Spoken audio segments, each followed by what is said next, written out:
शत्रूला सुद्धा छत्रपतींच्या विचारांचं आकर्षण केवढं आहे, केवढं आकर्षण आहे, आणि छत्रपतींच्या विचारांबद्दल आदर केवढा आहे.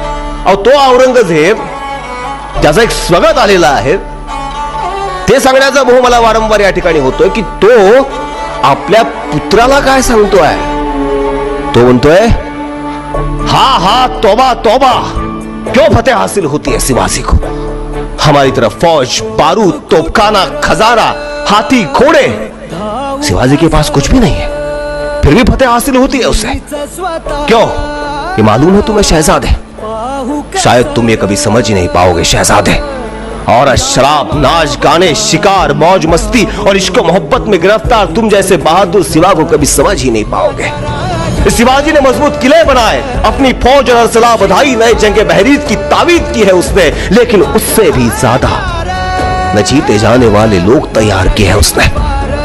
हमने शिवाजी के सरदारों को लाखों की जहांगीर लालच दी, लेकिन उन जाबाज मराठों ने हमारी जहांगीर पर थूक दिया शहजादे, थूक दिया.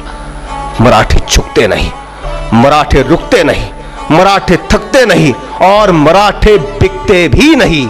शिवाजी मगरूर है, चालाक है, दगाबाज है, लेकिन उसका चाल चलन दूध की तरह साफ और सूरज की तरह चमकदार है. शहजादे अपने दुश्मन के भी मजहब, मस्जिद, मौलवी, फकीरों और औरतों की इज्जत करना जानता है वो, तभी तो उसकी इज्जत बुलंद मीनार की तरह सर उठाए आसमां को छू रही है. इसमें कोई शक नहीं है शहजादे कि हम खुशनसीब हैं.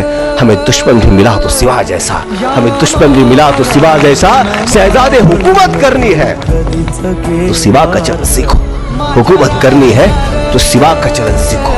और तो औरंगजेब आपल्या पोराला सांगतो आहे की तू शिवाजी महाराजांचं चरण घे.